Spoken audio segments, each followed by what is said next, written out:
Bismillahirrahmanirrahim. Assalamualaikum warahmatullahi wabarakatuh. Selamat siang, salam sejahtera untuk kita semua. Namun sebelumnya mohon izin saya untuk melepas masker ya, supaya bicaranya tidak terhambat. Nah, meskipun sebetulnya kita ini semua terikat oleh protokol kesehatan dan insya Allah saya di mana-mana tetap menggunakan masker. Hanya ini mohon izin sebentar untuk tidak menggunakan masker. Marilah kita selalu panjatkan puji syukur kehadirat Allah Subhanahu Wa Taala, Tuhan Yang Maha Esa, yang telah memberikan karunia terutama kesehatan kepada kita semua beserta keluarga, sehingga kita masih bisa melewati masa-masa pandemi ini, dan semoga untuk kedepannya juga kita tetap diberikan kesehatan. Tapi kita juga sesuai dengan aturan di UGM maupun di pemerintah daerah maupun pusat ini agar selalu mentaati peraturan dengan memperhatikan protokol kesehatan.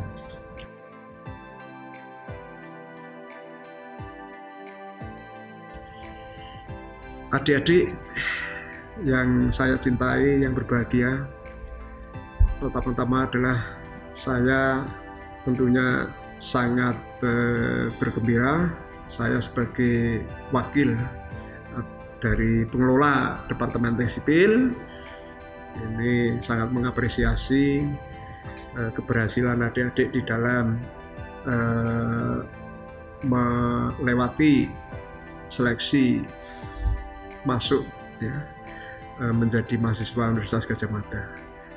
Anda adalah merupakan orang-orang yang terpilih dari sekian banyak orang, terutama lulusan dari SMA dan SMK yang menginginkan untuk bergabung melanjutkan kuliah di Universitas Gadjah Mada yang merupakan cita-cita dari banyak orang.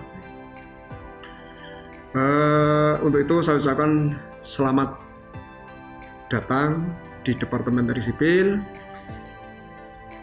baik itu prodi TPPS maupun TPPS.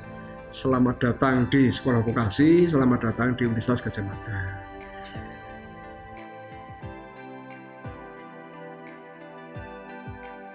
Anda sekarang statusnya sudah menjadi mahasiswa, artinya Anda sudah statusnya sudah berbeda dengan kemarin. Masih siswa, sekarang sudah mahasiswa. Artinya apa?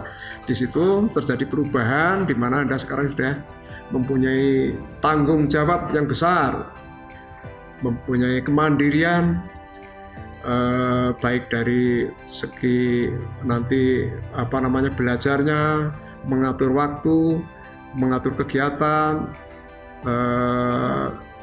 dan sebagainya, dengan keluarga dan sebagainya. Anda akan lebih nanti dimintai pertanggungjawabannya gitu. Sehingga diharapkan dengan nanti beban tugas yang sangat besar sebagai mahasiswa itu, karena tentunya dituntut tidak hanya belajar untuk lulus dalam setiap mata kuliah sebagai bentuk kegiatan intrakurikuler, tapi juga ada pula kegiatan yang sifatnya ekstrakurikuler. Nah ini, jadi pengalaman yang saya mengharapkan bahwa nanti di dalam skala prioritas Anda di dalam menggunakan waktu dan kegiatan, tentunya ada tugas utama, yaitu tugas utama adalah intrakurikuler. Mestinya Anda harus menyelesaikan target ya, lulus semua teori ya, teori dan praktek, dalam arti ini mata kuliahnya harus lulus semua tepat pada waktunya, dan juga nanti diakhiri dengan magang. Jadi bedanya program studi kita yang terapan ini ada magang. Magang itu antara 4 sampai 6 bulan di semester terakhir. Sedangkan kalau di S1 barangkali namanya kerja praktek ya, hanya 2 bulan. Tapi kalau kita, karena ini terapan, betul-betul magang di proyek Anda selama magang tidak boleh mengambil mata kuliah, konsentrasi pada pekerjaan magang, latihan bekerja. Tapi disitulah justru kalau Anda menunjukkan kualitasnya, Anda menunjukkan keseriusannya, kesungguh-sungguhannya, nanti akan bisa dibaca oleh pihak proyek. Bahkan tidak sedikit lulusan kita yang direkrut oleh mitra, baik itu pemerintah, BUMN, apalagi swasta. Banyak lulusan kita yang direkrut melalui jalur magang.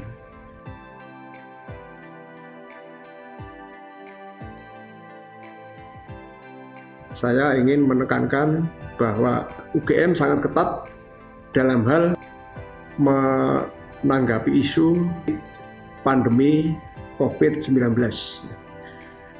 Jadi UGM selalu mengeluarkan aturan, edaran, petunjuk bagi kita semua, entah itu dosen, pendidik, termasuk mahasiswa, bahkan tamu yang akan masuk berkunjung ke kampus UGM, ya di gedung pusat sana, di fakultas sekolah, di departemen, sama saja. Itu harus mentaati protokol kesehatan.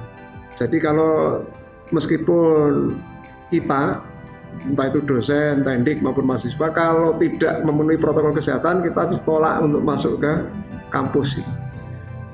Karena apa? Karena itu menjaga kita semua, jangan sampai tertular maupun menularkan virus corona yang dikenal dengan COVID-19 ini. Jadi untuk itu juga UGM mengambil kebijakan selama berbulan-bulan ini, mulai dari Maret, April, Mei, Juni, sekarang Juli, dan seterusnya nanti Agustus, sampai dengan nanti ada pernyataan atau sikap dari pemerintah resmi tentang situasi terakhir dari pandemi ini harus bagaimana. Misalnya harus situasinya new normal atau kenormalan baru, kita juga harus menyesuaikan. Namun kita sudah prediksikan, ya kita semua lah itu maklum bahwa untuk kondisi new normal pun kita ini harus tetap menjaga protokol kesehatan. Antara lain dimanapun keluar rumah kita harus menggunakan masker, termasuk di dalam kampus sebagainya. Di samping itu juga harus menjaga jarak satu dengan yang lain, terutama juga ini dosen pendidik juga masih dijadwal selang-seling masuknya, tidak tiap hari masuk dan seterusnya. Terus perkuliahan dan ujian untuk semester kemarin mulai Maret sampai ujian tengah semester sampai ujian akhir juga dilaksanakan secara daring atau secara online. Kita sudah melakukannya. Bahkan bimbingan-bimbingan untuk kelulusan juga dilakukan secara daring atau online. Dan diperkirakan juga untuk kuliah semester depan ya sampai dengan mungkin awal November, akhir Oktober itu juga masih daring. Seperti PPSMB sekarang ini juga daring. Ini semata-mata untuk menjaga kita semua supaya tidak terpapar oleh COVID-19 ini. Jadi harapan kita seperti itu. Jadi kita ketat dalam hal ini untuk mengedepankan protokol kesehatan. Begitu saya kira untuk sambutan saya mewakili Departemen Teknik Sipil dalam acara PPSMB ini. Saya cukupkan. Seandainya ada kata-kata yang kurang berkenan, saya mohon maaf. Sekali lagi saya ucapkan apresiasi dan terima kasih yang setinggi-tingginya semuanya kepada terutama mahasiswa baru. Begitu. Untuk itu saya akhiri dengan ucapan wabillahi taufiq wal hidayah. Assalamualaikum warahmatullahi wabarakatuh.